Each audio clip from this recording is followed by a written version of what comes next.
ఒకరోజు అడవిలో ఒక నక్క తిరుగుతూ ఉంది.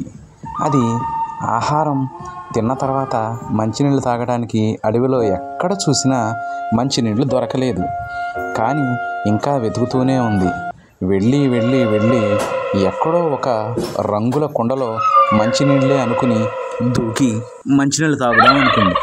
కానీ అక్కడ మంచినీళ్ళు దొరకలేదు. కానీ దాని ఒళ్ళంతా బ్లూమయం అయిపోయింది.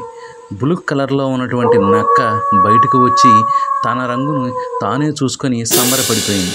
ఇంకేముంది, ఇక అడవిలో ఉన్నటువంటి జంతువులన్నిటికీ తానే రాజు అని అబద్ధం చెప్పేసి కొత్త జంతువును వచ్చాను, అందరికీ రాజుని నేనే అని నమ్మబలికింది.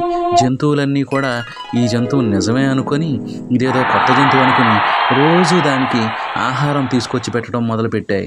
ఈ నక్క అడవిలో ఉన్నటువంటి సింహం, పులి, ఏనుగు అన్ని జంతువుల్ని కూడా తన బానిసల్లాగా చూసింది. చివరికి ఒక రోజున అడవిలో భారీ వర్షం పడింది. ఆ వర్షానికి దాని రంగు కోల్పోయింది. ఇంకేముంది, జంతువులన్నీ ఒరిజినల్గా ఉన్నటువంటి నక్కను చూసి దాని వెంబడబడినాయి. ఈసారి నక్క అడవిలో నుంచి బయటికి పారిపోయేదాకా పరిగెత్తించి పంపేసినాయి.